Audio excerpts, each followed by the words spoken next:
Robert Tunyan right now coming off the board as tight end 12, which obviously last year he finished much higher than that. He was the fourth tight end off the board there, or fourth tight end points for the ranking wise, yeah. But I was digging into some of his stats, and I almost couldn't believe what I was seeing when I was looking at some of the efficiency stats on this guy. Did you realize that he led the NFL, or not the NFL, but all tight ends, I would imagine probably the NFL too, in true catch rate, which is basically, the amount of catches versus the amount of balls thrown that were catchable, with 98.1%. 98.1. Baby Kittle. So he had 56 targets, all targets, not just catchable targets, 56 targets, which was, I think, good for 24th. I was going to say, I probably didn't crack the top 20. 24th out of the tight ends in targets, and he had 52 receptions. So 52 catches on 56 targets. So this is an offense, obviously, Aaron Rodgers is a guy that has favorites and finds favorites and kind of will get attached to those guys and start targeting them. So if that doesn't speak to a need for more targets, I don't know what does. So a guy that's only had 59 targets last year and was able to finish as tight end 4 is coming off the board right now as tight end 12. I just think there's a lot of room for him to grow. He was at over 11 points per game, which is good. It's decent. It's one of those guys that falls in a range, but I think in this season he has enough room to grow just a little bit more, even if he gets 80 targets. Obviously he's not going to stay with that 98% catch rate. Sure. But he still is going to convert an awful lot of them. Aaron Rodgers is an excellent quarterback, has great ball placement. So I would imagine that catch rate is still going to be relatively high, and I think he's going to be able to convert a lot more catches and just be able to boost that just a little bit more and probably be able to fall in that, not in the upper tier of tight ends because I'm not sure he's quite there, but that next tier right below them, which is above tight end 12 for me. So I'm looking through the trade browser for Robert Tunyan trades, and funny one I came across Mike Williams straight up for Robert Tunyan. Oh, what would you do, Matt? Oh my gosh, my head is about to explode. I don't know what to do. Is that a 1 QB PPR league? Yes. By the way, Mike Williams is another guy that's criminally low on this list, and I'm shocked you didn't have him on there. And I what almost would you did do, this. Matt? What would you do? This could be the Mike Williams show. It really could. It really could. It really could. And when he breaks out, they're like, "Oh, people are like, I'm not even going to listen to Dynasty this week." Matt is going to be insufferable. He had 9 catches for 175 yards and 3 touchdowns. I'm not even going to listen this week. It's going to be Matt just mumbling about Mike. What would I do? I mean, obviously the value is there at the tight end position. I think I would have to do it. Pull the trigger on Tunyan, but I wouldn't like it.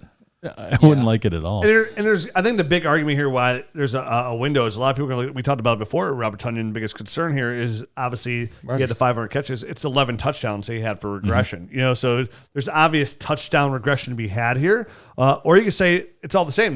The Packers today lost their other big receiver. They cut Equinemius St. Brown. So that's another one of their big receivers they got rid of, which helps a guy like Robert Tunyan. And Funchess as well. They cut him last week. Yeah, he's too busy eating sandwiches. So. But he was another big body. And they tight hips. That's really it for them as far as guys, big targets. And Aaron Rodgers, I already mentioned it.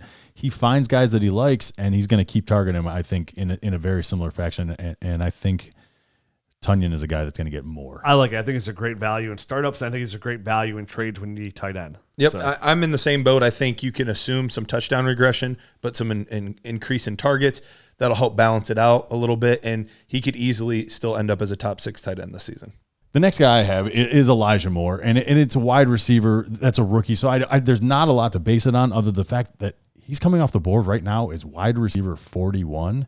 And to me, that's just criminally low for a guy that I had very high expectations for, after the draft, the pre-draft process, and then the draft itself. And then he gets a quad injury, which is nothing serious, but it's held him out of preseason games and a lot of the practices. And to have his ADP drop that far this early this might be like the one and only time you can go out and get a guy like Elijah Moore if this ADP is reflected at all in your league. And that's going to be very league specific, I feel like.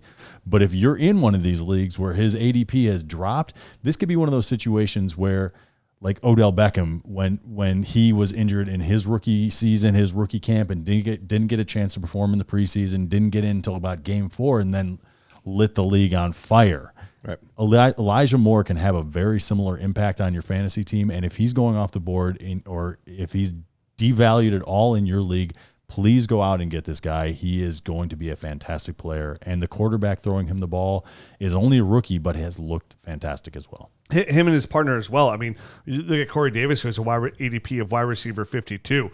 They both scream great value, definitely for how good Zach Wilson has looked. To get rid of Chris Herndon out there, so there's no that takes away a weapon for more targets out there. I love them both, and we've talked about Corey Davis here. Yep. That screams value. I know in my redraft television show that I do for Valley Sports, I said, they're like, hey, give us a wide receiver that you think screams value. I was like, there's absolutely no redrafts I want to come out of that I don't have Corey Davis as my wide receiver 3, because I think he's going to be wide receiver 2 production. We saw how heavily he was targeted there in the preseason. Granted, Elijah Moore wasn't there, which will take away a little bit of it. It will, yep. But again, a team that they just lost their star free agent linebacker to injury. He's out for the year. So the defense isn't going to be as strong as they really thought it was going to be out there. Corey Davis and Elijah Moore both scream value as much as I love Zach Wilson. You love Zach Wilson. And he's already starting to look good in the preseason. Yes. Obviously, preseason is different than the real season. It is. But again, a team that's going to struggle, when teams struggle, they're going to have to throw the football. And right now, there's no clear set in stone stud running back or asset at running back. We know we have Tevin Coleman. We have Michael Carter, who I like there as well, and Ty Johnson. So right now, they're going to be throwing the football in New York. And it's going to be Corey Davis, and it's going to be Elijah Moore that are the huge benefactors of that.